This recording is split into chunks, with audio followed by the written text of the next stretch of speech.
I don't know if anybody is tuned in yet, but welcome to the Positive Network.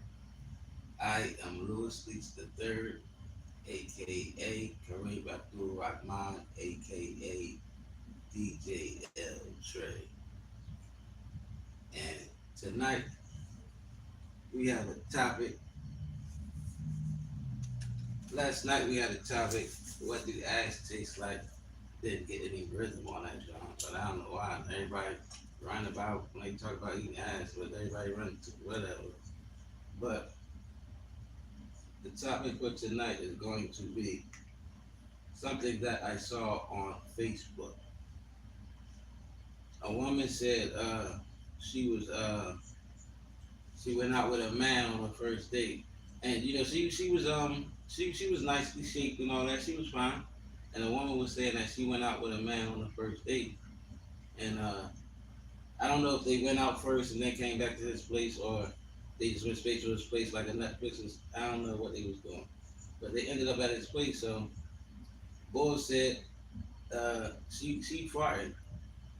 Boy asked her like, "Can you take it in the bathroom?" You know what I'm saying? Like, if you got a poop or fart or whatever, you take it in the bathroom.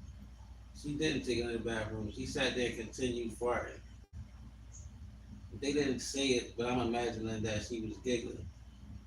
And later on, I think she was expecting things to take a turn toward the sexual side. And dude said he didn't want to have sex with her or whatever. No, he didn't even say nothing. It didn't get like that. She said he didn't even make a move. He didn't even try to make a move on her. So she was expecting dude to make a move after she's sitting there farting through a fucking football game or a movie or whatever he was over there watching. The whole time she just busting her ass. And the first thing that this woman said about that man not trying to hit that night was that he must be gay. Now I don't know these people. We could good and well be gay. I don't know.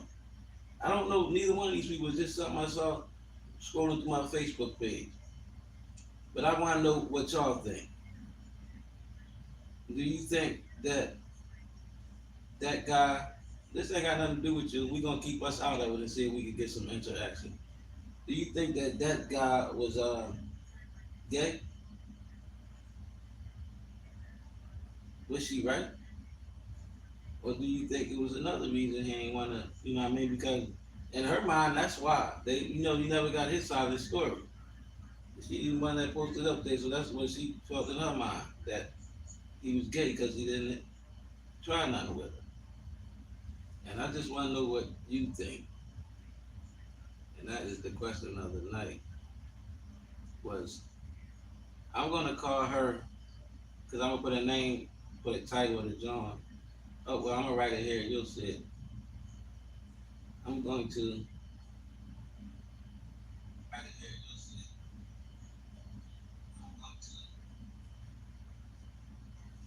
I'm going to turn this off right here first of all. All right, so I'm gonna put the title up on this John right there. It is right at the top of the chat.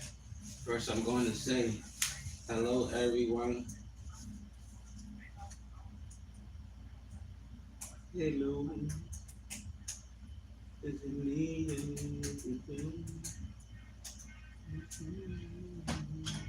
I wonder if YouTube would hit you with a copyright infringement for singing somebody's shit too good.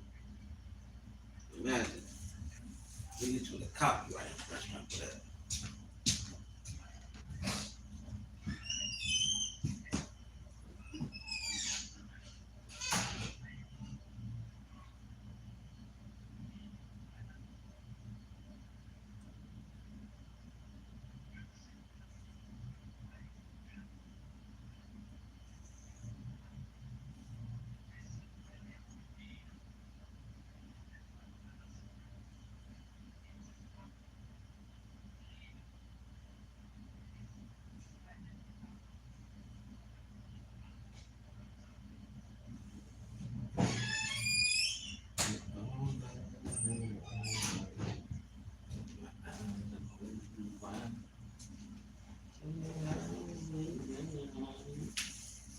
Okay, so the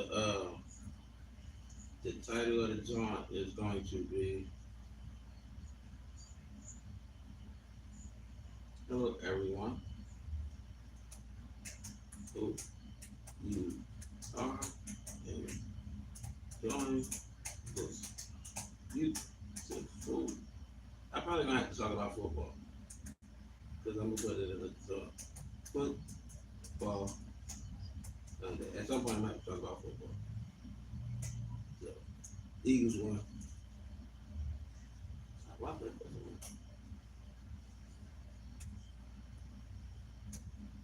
I'll start with some positivity. And maybe it'll be past them. I don't know. But that don't seem like the jack out of it. Duh. I beat him in the head with his shovel. It ain't the jack you win. Duh. It's just a nice smiley face. Stuff.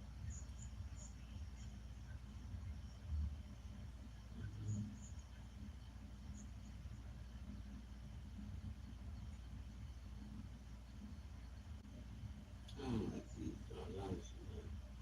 Let me see if I can get some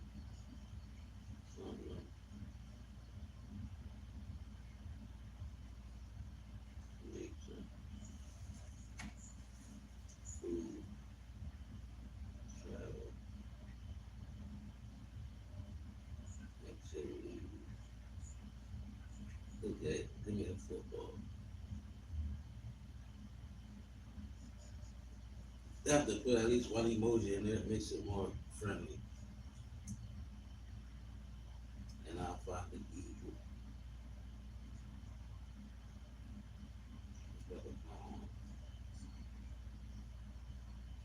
This is how I do my drawings in the morning on Facebook. I just think of a song and then I try to find things that they said in that song and I put it in there. And I bet you thought that song was about you, didn't you? Didn't you? You look up, oh, he talking about me. Oh, this nigga talking about me. I bet you thought that song was about you. It cracks me up. I'm thinking about you, so I'm gonna put a song on Facebook about you. You suck. Nature, it should be in nature.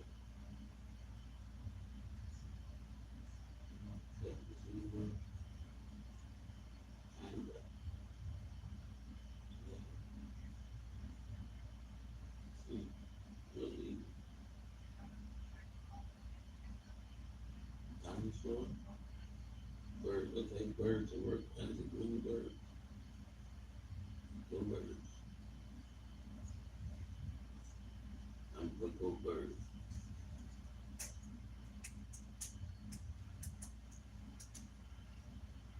Go birds.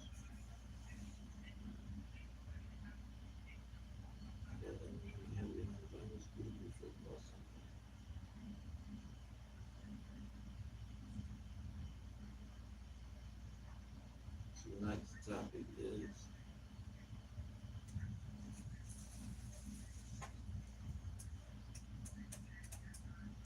tonight's topic is when you tonight's topic is if you were not on a first date with someone and they kept barking down, would you have sex with them? No, they would have stopped farting for 2 hours straight, and they kept farting for 2 hours straight. 2 hours straight.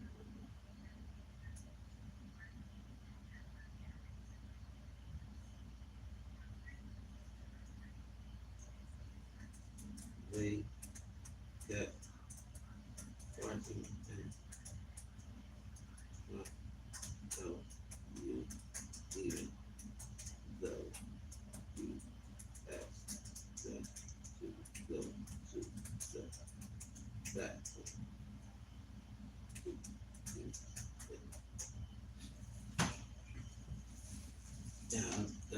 motherfucking much. Would you have sex with them that night? I didn't know what I was about to write. Or did somebody just do that? I didn't know what I was about to write. Oh, I already wrote it? I'm tripping. No, I didn't write that shit there. Oh, I ran out of space. Man, it's still up there. I'm tripping.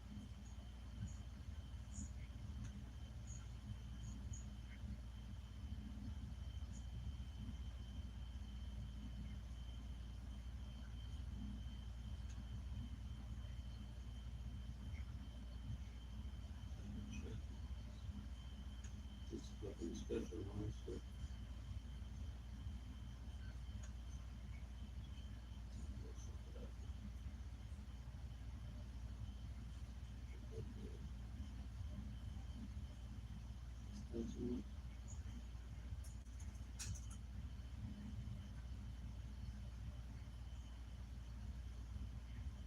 Even though you ask them to go to the bathroom, to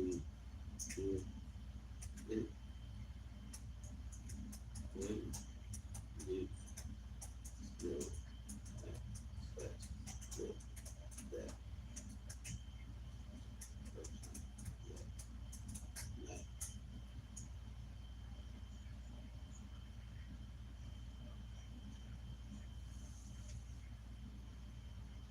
Another topic is if you were out on a first date with someone and they kept fighting for 2 hours straight, plus straight as hell, and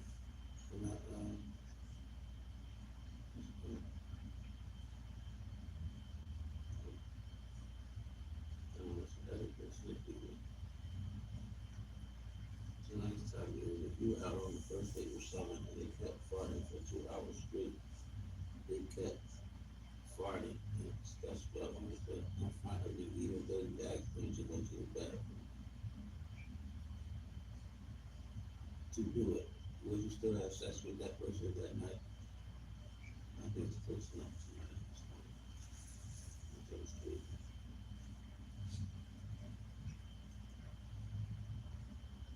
All right, that is the topic for tonight. That what I saw on Facebook. That's the topic for tonight. That woman, she was really expecting that man that she called him gay because he wouldn't have sex with her. She said he must be gay.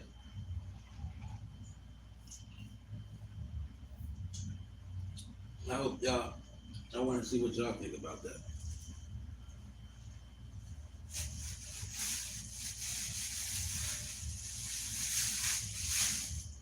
And uh, this John, this John right here, this like a fitness wallet. It's like a fitness wallet kind of John. You put it on while you okay. You put it on while you know, you can work when you can work out. It's like a clip joint, like a little clip joint, and you put your credit card and shit in it, so they don't fall out and shit. And this was popular when I had a lot of them. They were really popular, so I guess like, but I'm putting this on my eBay page for I think 7 or 8, and with a 50% discount, it'd be $4. Motherfucker, these they ain't even got no more of these, but not this guy. That's why I tried to get it from where I was getting it from. They ain't even got no more of these. I got about 3 of these joints left. And I'm gonna put them on it for like $7.50. I just added some new stuff on there today. What did I add on there? I added a couple, a chessboard, the, it's a small chessboard, and something else. But if you go to eBay, search York Bound Publications, you'll find it. I just added 3 new things today. I'm gonna try to add a couple new things every day. I got a lot sitting in. I'm gonna try to add something every day. But I'm going to let you hear a little bit of sample from a couple of these books real quick.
This one is called Family is Forever. It's only in paperback, 11.99. Paperback and Audible. Oh, it's in Kindle too. Kindle is 99¢. The audio book is free with a membership trial, and you can cancel before you have to pay. And paperback is 11.99. And the reading time is, the listening time is 3 hours and 32 minutes. And this is the description. Family is Forever is a story about the Harris family and the seemingly never-ending circle of poverty, drug use, and teenage pregnancy, which has plagued the family for generations. To most people who knew them, it was a foregone conclusion that every Harris would go to prison, have a baby as a teen, or live in poverty and collect welfare and food stamps all of their lives. Most of the family seemed to accept the fact that this was how their lives was going to be. Will any Harris ever break this cycle of negativity and stereotyping that the family seems to be cursed with? That is Family is Forever by Kareem Abdul Rahman. And this is a sample from the book.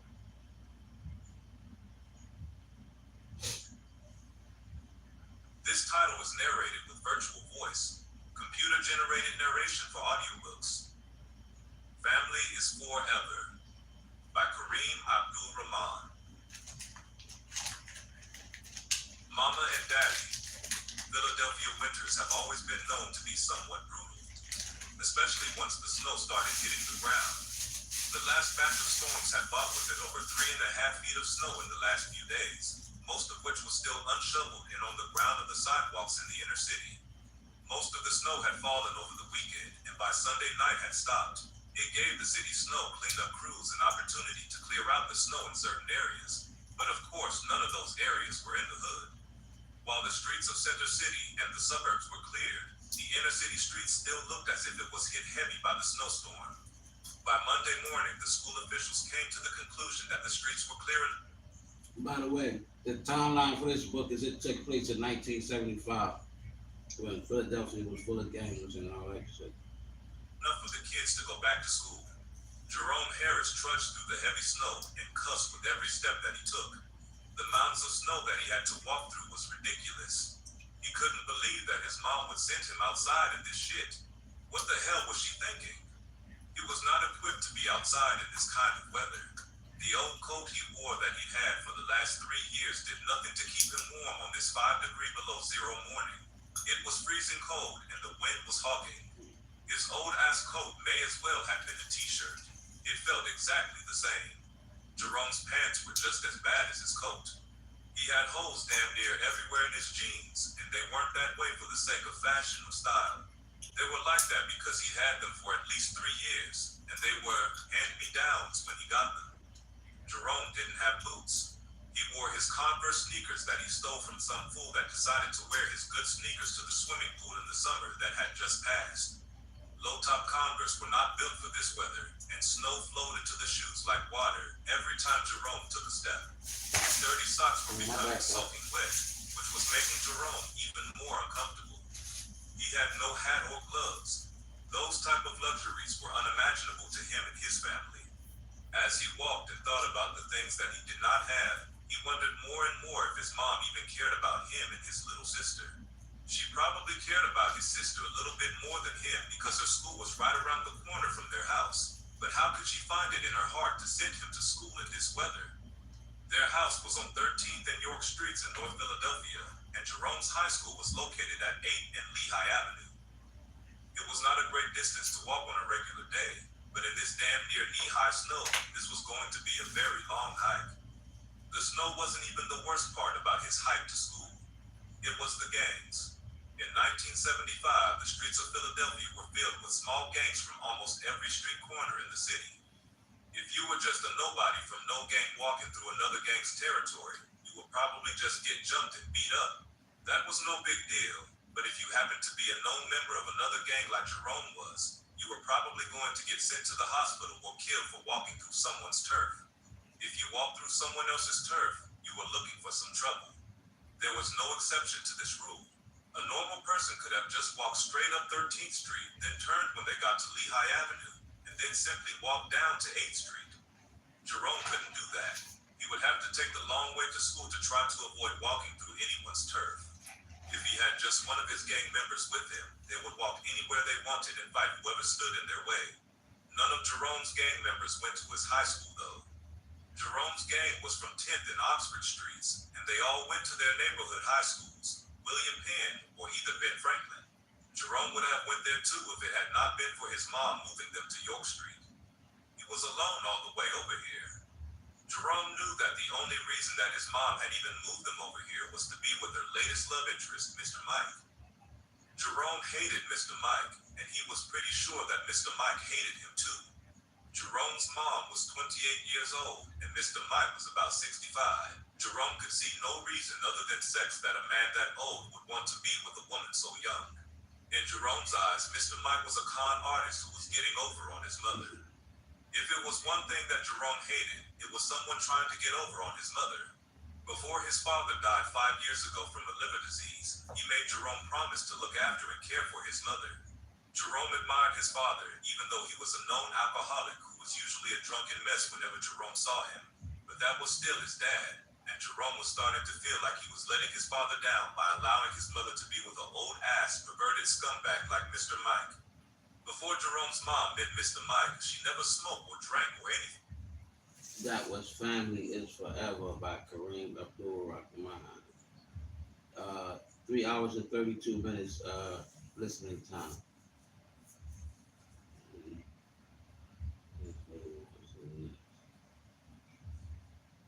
Okay, here we go.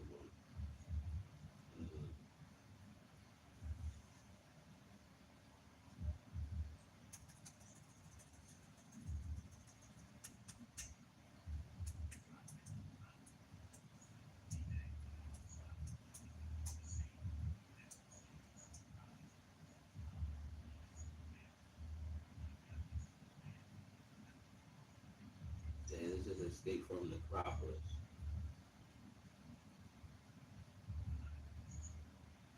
This is 99 cents to buy the ebook. The audiobook is free with the trial, and this book is not in paperback. Only Kindle, which you get free if you got Amazon Prime, and the audiobook. That's the only thing. This is the description. After a 10-plus year hiatus from the neighborhood, Reeves is back around the way. After he moved to Atlanta in pursuit of a writing career that failed miserably, Reeves is back home, unemployed, and in desperate need of some money. Reeves has always been a pretty lucky dude. His name easily could have been Lucky, because this guy had some of the best luck ever seen. Reeves was formerly a hardcore gambler and usually big winner. Luck strikes old Reeves once more, this time bigger than anything he's ever imagined. This is Escape from the Acropolis. They got 5 different episodes. I had it in episodes for something else, but they got 5 different episodes. It's like a silver side of it. It's only 1 hour and 6 minutes of listening time, so it ain't like it's long.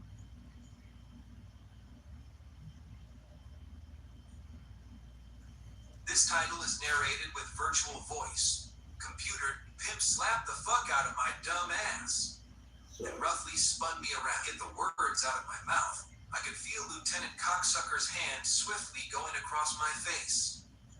Bitch ass cop done. Computer generated narration for audiobooks. Escape from Necropolis by Lewis Leach 3. Prelude. So I'm just supposed to believe that people magically disappear or some shit? That's what you want me to believe? Yee. Before I could even get the words out of my mouth, I could feel Lieutenant Cocksucker's hand swiftly going across my face. Bitch ass cop done went and pimp slapped the fuck out of my dumb ass. Take these motherfucking cuffs off and try that shit pussy. I yelled at the top of my lungs. Lieutenant Cocksucker smiled at me before he turned and whispered something in his weird-ass partner's ear. His partner smiled before he walked over to me and roughly spun me around. You're about to get your wish, dickhead, the partner said through a weird combination of a welcoming smile and gritted teeth. Interesting combination of weird shit, if you ask me. He continued to smile as he unlocked the handcuffs. He looked at me as he removed the cuffs from my wrist and placed them in the holster of his weird-ass utility belt full of keys and other useless bullshit. Neither one of the officers were packing heat. As they brought prisoners in through the front, all officers were required to lock their guns in a lockbox before they entered the court building where I was currently being held at. These two bitch-ass cops were going to stroll me in this little-ass room, and I knew it. The last thing you were ever going to get from a cop was a one-on-one fight. Gangs don't operate that way, and there is no bigger gang in the United States than the police department. Any state or city's police department in the good old USA. One big-ass gang. Anywho, there was another reason I knew that I was going to get jumped in here today. This was not my first run-in with Lieutenant Dickhead or his partner. As a matter of fact, as of lately, this has been sort of my home away from home. That's how much these dickheads have been sweating me about some shit. What have they been sweating me about? A murder? Well, 27 murders. Don't look at me like that. I didn't do this shit. I'm not even sure that the animal, or whatever the fuck it was, that took 27 people up out of here over this past weekend is even human. Yeah, now you're looking at me just like Lieutenant Cocksucker and his partner that I cleverly named Cocksucker Jr. have been looking at me since I first tried to explain to them what happened when they first began bringing me down here and questioning me about this shit over 2 weeks ago. Since then, most of my afternoons have been spent getting harassed by the cocksuckers. Get it? I called them the cocksuckers like that was their last name. Funny, right? Well, the cocksuckers definitely didn't find my jokes funny, which was one of the many reasons these cocksuckers were about to work my dumb ass over in here. Yep, these two Westmoreland, PA police officers were... That was Escape from Necropolis by Louis Leaks III. Yeah, I was just telling somebody today, I was in a kindergarten class with this girl named Jermaine back in the day. No, not kindergarten, it might have been first or second grade. And she found out my name was Louis Leaks III, and that was like the funniest shit she ever heard. And I saw her all through my life up until the 20s. I was in my 20s when I probably stopped seeing her. She called me the third for the whole time that she ever knew me. Never called me Lou, never called me Jack, never called me Louis. She called me the third for the whole time. And she always thought that shit was hilarious too. She called me the third the whole time that I knew her. The third. That shit's crazy. Anyway, this is Straight Scandalous by Kareem Abdul-Rahman. The Kindle is $4.99 to buy or free if you got Amazon Prime. The audio book is free with the membership trial, and the paperback is $11.99. Before I can read the description, if anybody is here, I want to give you the the question of the night. Oh, Aaron Caranco. Hi, Aaron. Hello.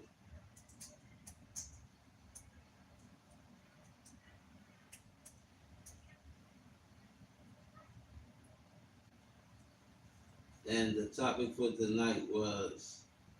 tonight's topic is, if you were out on the first date with someone and they kept farting for 2 hours straight, they kept farting in front of you even though you asked them to go to the bathroom to do it, would you still have sex with that person that night? I just want to know your answer. Would you still have sex with that person that night? That one first date. First date. I don't even know you, sis. First date. And like it's just like that. The first date. Alright, this is the description for Straight Scandals. Sex sells. Tawana learned this early on in life and had been applying this knowledge to every aspect of her life ever since. Tawana had no problem with using what she had in order to get what she wanted. Tawana's daughter, who was only 15 years younger than her, was the complete opposite. Ali wanted nothing from anyone. She believed that hard work was the thing that got you to the top. Ali was an up-and-coming R&B singer whose career had risen earlier, but was now stuck at a standstill. Tawana played a big part in getting Ali to the point she was at today by having sex with every person connected to the music industry that she could find. but even that failed to take Ali's career to that next level. All of that changed when Ali met a local superstar in the R&B world named Ken Dolly. Meeting him turned out to be a blessing and a curse at the same time. Ali's career was sure to skyrocket after meeting him, but her relationship with her mother was threatened to become broken beyond repair. Everybody wants something and everything has a price. This is the ultimate story of everything not being what it seems when you're looking at it from the outside. In a world that's fueled by greed, treachery, lust, and deceit, people tend to become straight scandalous. And this is a preview from the book by Kareem Abdul Rahman and narrated by Tracy T. Elise Christian.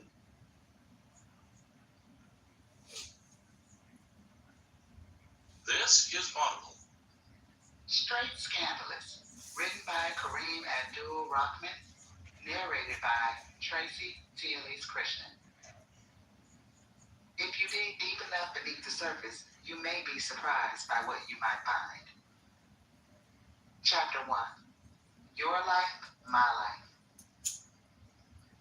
Tawana frowned as she watched her daughter admiring her outfit in the large full-body mirror. That do not look good on you. Take that off and put on the dress I laid out for you. It looks much better than that shit you got on right now. Allie looked at her mother through the mirror and rolled her eyes. Her mom always pulled this kind of stuff on her. She always acted like she didn't have taste, or everything she did was obviously so wrong in some kind of way. She was always very blunt about it too. It made Allie insecure at times. It made her feel stupid even though she knew she wasn't. Allie graduated at the top of her class 4 years ago and would have easily got into any college she wanted, but she didn't want to go to college. Allie wanted to pursue her dreams. If she would have known that pursuing her dreams would have meant having to deal with her mother on a daily basis, she would have went away to college in a heartbeat just to put some distance between herself and her mother. It wasn't because she didn't love her. Allie loved her mother dearly. Sorry to interrupt, but I'm also a book publisher, Brookbound Publications. I can publish a book for you if you're looking for a book publisher.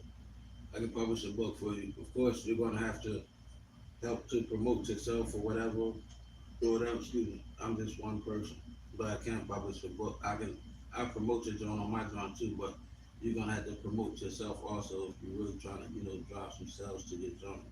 So if you got a joint and you done with it or you almost done with it, hit me up. I'll publish it for you. You can sign, or you don't have to sign. I just publish it for you. You can go the self-publishing route, but I'm gonna charge you. But if you sign for a contract, we just run a deal, and you be signed to my under my company. But if I do it, I'm gonna charge you. I ain't gonna have to charge you. But you know what I mean. You still we rap. Just let me know. Back to the book.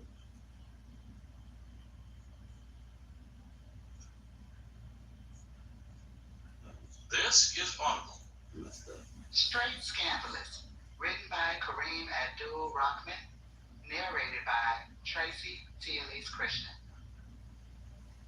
If you dig deep enough beneath the surface, you may be surprised by what you might find. Chapter 1. Your Life, My Life. Tawana frowned as she watched her daughter admiring her outfit in the large full-body mirror. That do not look good on you. Take that off and put on the dress I laid out for you. It looks much better than that shit you got on right now. Allie looked at her mother through the mirror and rolled her eyes. Her mom always pulled this kind of stuff on her. She always acted like she didn't have taste, or everything she did was obviously so wrong in some kind of way. She was. I do it for a bean. $100. I publish a book for $100, and just self-publish. That's your shit. I'm owing nobody no royalties. Everything is yours. I publish it on for $100, and you self-publish like motherfucker. That's all. I put it all in your name. You self-publish. You self-publish, and I publish a book for a fee. Was always very blunt about it too. It $99. made Allie insecure at times. It made her feel stupid even though she knew she wasn't. And that's just bringing me. That's just bringing me to what you call them. I'm still going to be the one to fix any errors in it and blah blah blah blah. and line it up so it fit perfectly when you put it in a Kindle or put it in a paperback or and then get the Audible for the joint. I'm gonna do all that shit for $99. Let me know. Allie graduated at the top of her class 4 years ago and would have easily got into any college she wanted, but she didn't want to go to college. Allie wanted to pursue her dreams. If she would have known that pursuing her dreams would have meant having to deal with her mother on a daily basis, she would have went away to college in a heartbeat just to put some distance between herself and her mother. It wasn't because she didn't love her. Allie loved her mother dearly, and she appreciated all the sacrifices Tawana had made for her over the years. The reason that she wanted to get away from her mother for a while was for the exact thing that she was doing right now, being over the top with everything. Tawana could have just as easily said what she had to say in a nicer way. It seemed like she never considered Allie's feelings when she talked to her. Allie never said anything about the way Tawana's bluntness with words made her feel. She simply acted like it didn't bother her, just like she was doing right now. Allie grabbed the dress off the bed and walked into the bathroom to try it on. Tawana shook her head as she watched Allie walk into the bathroom with the dress. She wondered what the hell was wrong with her only child. She walked around here with a natural body that most women would probably be glad to pay thousands of dollars for, and she always wanted to dress like a damn boy. No matter how hard she tried, Tawana just couldn't understand what Allie was thinking at times. Allie did not appreciate the looks or body that she was blessed with, and she definitely didn't understand the power that her pussy was packing. Tawana shook her head again as she thought about how naive Allie was to life. If I was her age and had her talent, I would be on tour with Beyonce right now. Tawana smirked. She honestly believed what she just said. Tawana had never been the type to be shy about using what she had to get what she wanted. That was mostly how she got Allie's career to where it was at today. Allie wasn't on the mainstream level yet. Hell, she wasn't even all that known locally. But because of Tawana, she met some power players at the local radio stations and local record producers. Tawana had made that happen primarily by sleeping with a bunch of people. Allie had a big voice and much personality when she was performing on stage, but in real life, Allie was very shy. Tawana was the total opposite. Tawana was the life of the party wherever she went. It would be a hard job to find a picture of Tawana without some sort of drink in her hand.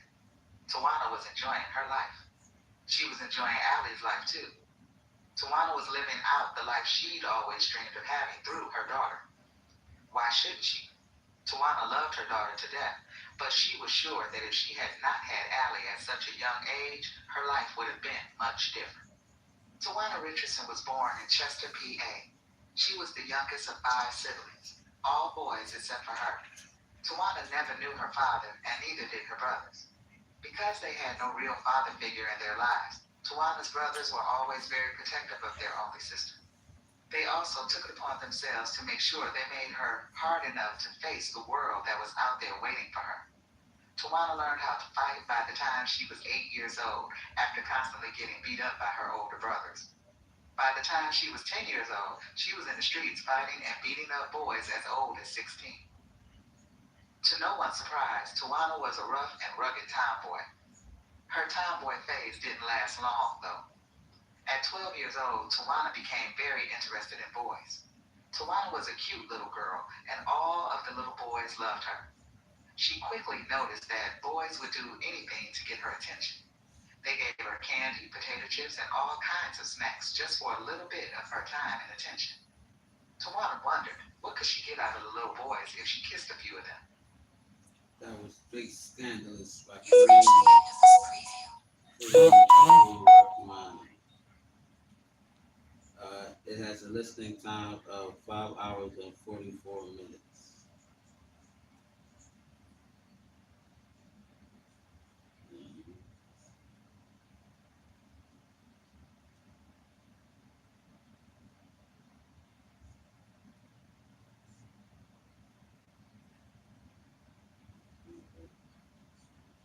Not Guilty, Part 1. This is Not Guilty, Part 1.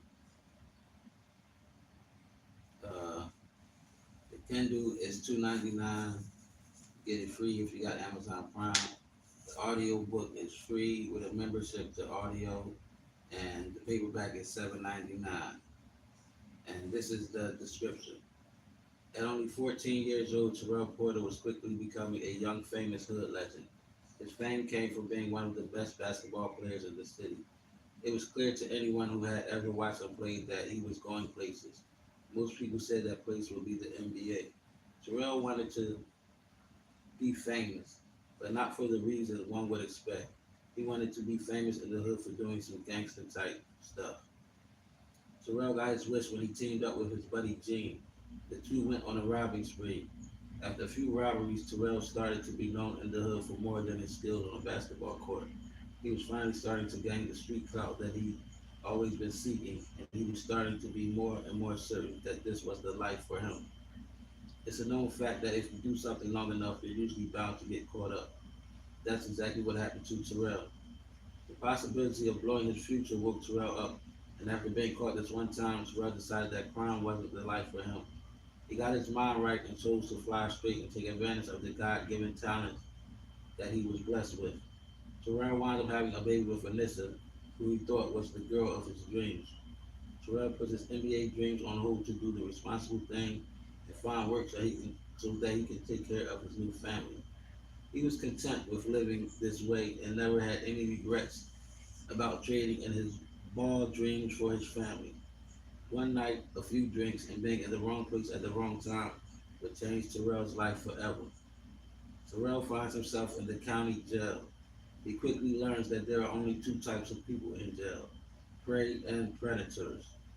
Terrell had no plans on being anyone's prey. He fights everyone in order to survive. He fights other inmates constantly. He fights to keep his family together while he's behind bars. The biggest fight of them all is the one that he will fight in the courtroom in order to prove his innocence. This is a sample from Not Guilty.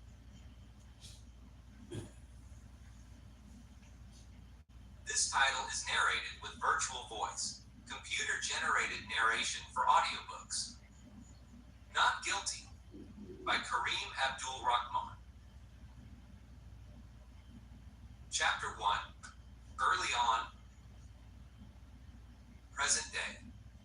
Back home again, huh, Porter?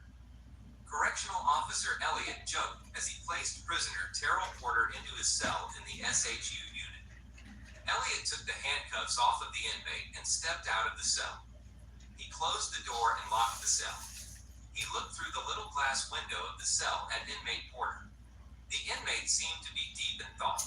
He probably had some deep personal issues that he was dealing with right now. Elliot didn't care about any of that. With him being the asshole that he was, he couldn't resist taking one last cheap shot at the inmate before he went on his way.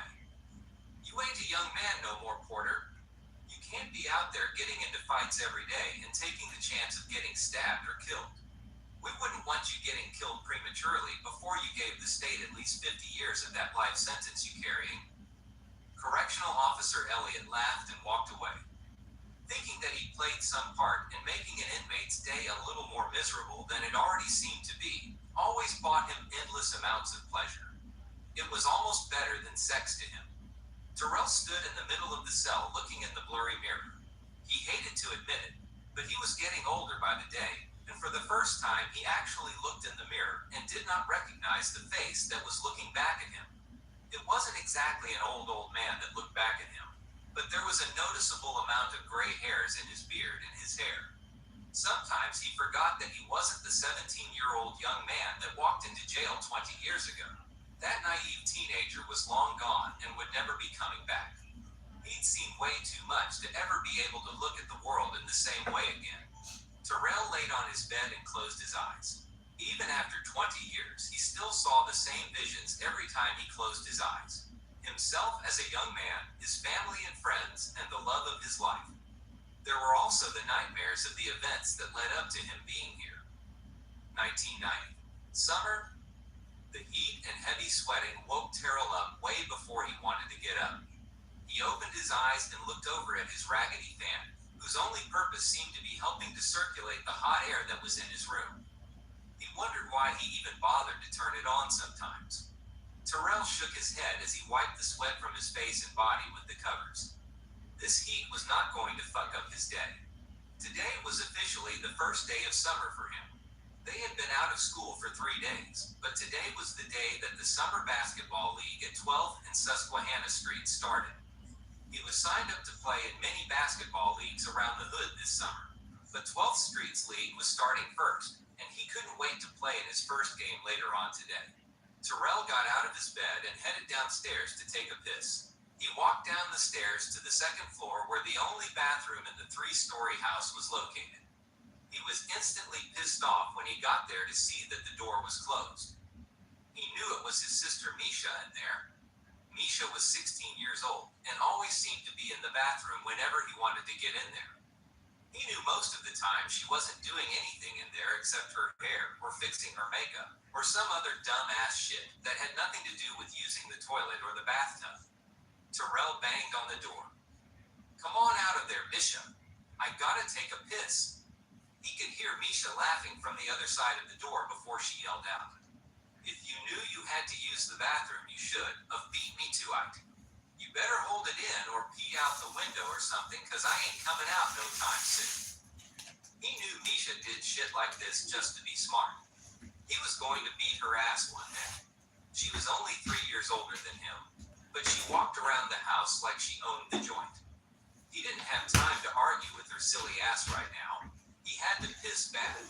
Terrell kicked the door and ran back upstairs to his room. He looked around for the Snapple bottle that he was drinking out of last night. He planned on finishing off the rest of the juice later, but now he had a change of plans. He poured the rest of the juice out of the window and filled the bottle up with his piss. He really had to go. He filled the whole bottle to the top before he was done. Terrell breathed a sigh of relief. It felt good to get all of the fluid out of his body. He placed the bottle on the floor and reached on his dresser for one of his favorite items, his afro pick. Terrell carried his pick with him everywhere he went. He picked his high-top fit. That was Not Guilty by Kareem Abdul-Rahman. Get all of those books and more at Amazon. So I got one chat. Watch it now. I don't know if that's me, if that's somebody else. Maybe you'll know. Am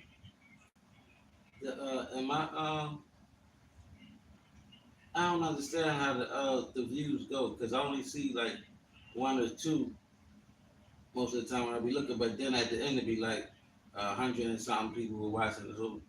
What, they count the same person twice or how they go? If anybody know, nobody know. So I'm really trying to figure that out. Shit's crazy. Cause it don't be like it be 20 and 30 in there, but then at the end it be like you had 100 and something viewers. I'm just trying to see how that shit be going, but I don't know. I'm trying to see if I'm getting any rhythm in it. I don't know. Oh, I'm gonna go to number 2 of this drawing right here. Not Guilty. This is part 2.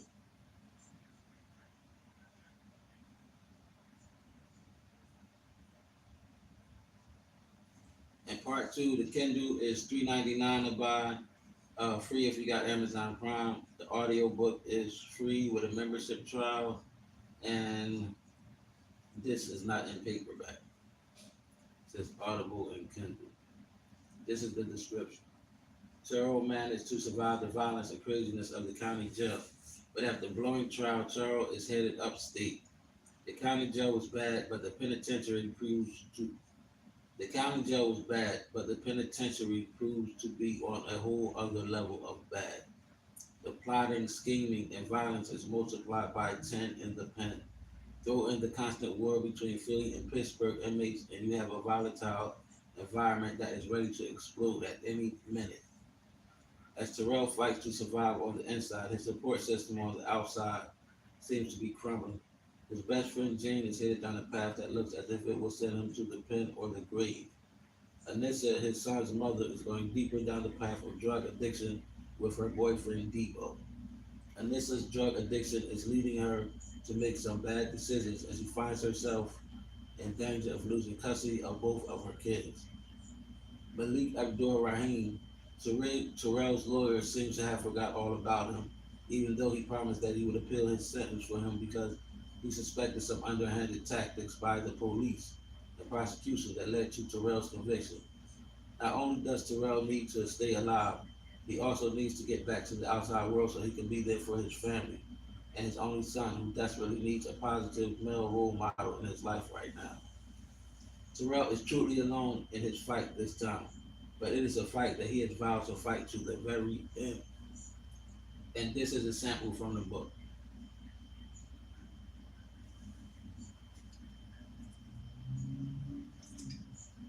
This title is narrated with virtual voice, computer-generated narration for audiobooks. Not Guilty Part 2 by Kareem Abdul-Rahman. Yorkbound Publications presents Not Guilty Part 2, A Fight to the End. Written by Kareem Abdul-Rahman. Not Guilty is a work of fiction. Names, characters, and events are from the author's imagination or used fictitiously. Any resemblance to actual people or events is purely coincidental. Yorkbound Publications. Copyright C. 2014 by Yorkbound Enterprise. I'm bouncing after this, Jones. I gotta watch the game. I thank you all for watching. I'm bouncing after this, Jones. I want to see the game. Table of Contents. Chapter 1. Stomping with the Big Dogs. Chapter 2. I Remember. Chapter 3. Cashing in Reward Points. Chapter 4. Circles. Chapter 5. Reunited. Chapter 6. Link Up. Chapter 7. Speak the Truth. Chapter 8. In the Days. Chapter 9. High Hopes. Chapter 10. Going Home. Things that were going on all around him. He was ear hustling and hoping to find out any kind of information on what he could expect to see when he arrived at his destination. Same way you put it out. But best believe that bitch is coming for you.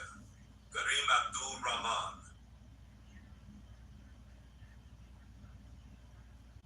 Chapter 1. Stomping with the Big Dogs. 1997. Terrell sat quietly and listened to the conversations that were going on all around him. He was ear hustling and hoping to find out any kind of information on what he could expect to see when he arrived at his destination upstate. Even more than trying to hear what prison would be like, he was listening to try to find out which one of these loud mouths all around him that he should stay away from when he got there. The bus full of inmates was packed with big talk about this and that. From his experiences in the county jail, Terrell knew that the big talkers would most likely be the first ones to get in some shit when they got there. When Terrell first got his life sentence, he planned on being one of the shit starters. After a few conversations on the telephone with his sister before he got shipped out, Terrell changed his whole thought process. Anissa, his son's mother, had basically abandoned their child and left his sister Misha to raise him. It was bad enough that TJ would be without his father, but now he probably wouldn't have a mother around to raise him either. She was too worried about her other babies, Father Debo, and whatever drugs that they were using right now. His son needed a man in his life to help raise him, and Terrell planned on doing everything in his power to get out of this prison sentence and be that man for his son. The last thing that he was thinking about was getting up there and getting into some dumb shit. Terrell's plan was to spend as much time as he could in the law library. If everything went well, he was hopeful that he would be able to get an appeal and get this life prison sentence overturned in the next 5 or 6 years. It seemed like a logical plan. It wasn't like this was something that has never been done before. There were probably thousands or even hundreds of thousands of cases with lifetime prison sentences that had been overturned on appeal. Terrell's case was one that should easily be among them. Even though the jury in his trial couldn't see it, he was sure that the appellate courts would be smart enough to see that he was not the person who committed those 2 murders. His lawyer, Abdurrahim, had promised him that he would work on his appeal for him, but Terrell knew that was just normal lawyer talk after they lost the case. There was no way in hell that Abdurrahim, or any other lawyer for that matter, was using their precious time to do an appeal for someone who had no money to pay them. This would be something that Terrell would have to do mostly on his own. He needed to buckle down and get into them law books so he could learn about the law and what's legal and illegal in the eyes of the courts. He had to keep his nose clean and try to stay out of the way when he got there. Any kind of drama would only prove to make his stay in prison longer. It would be difficult to get the law books that he needed and study from the home, which would be where he would be spending most of his time if he got to the prison and got involved in some dumb ass shit. He couldn't afford to do anything that might slow down the plan he had to win his freedom. That meant he had to stay away from the drama and gangs at all costs. That would be easier said than done because in prison drama has a way of finding you even when you're not looking for it. And when that drama does find you, your best bet for survival is to have a gang or clique that has your back. There is strength in numbers, and in prison, loners are usually overwhelmed by the gang's numbers and robbed for any and everything they own. Terrell knew this to be true just from the little he'd seen in the camp. That was Not Guilty Part 2. It has a listening time of 2 hours and 42 minutes. As I said, I'm about to go watch the game, but I ain't going nowhere. I'm about to watch the game though. And I thank everybody that watched, and I think I responded to everybody doing. And you can still watch this on Needs Media page. Just go to the live videos, and hopefully we'll get some interaction going on with the question of the night. The question is if you were out on a first date with someone and they kept farting for 2 hours straight, they kept farting in front of you, even though you asked them to go to the bathroom to do it, would you still have sex with that person that night? That is the question, and that's based off of something that I saw on Facebook this morning. So, I will see you all tomorrow, and enjoy the rest of your night. I am out.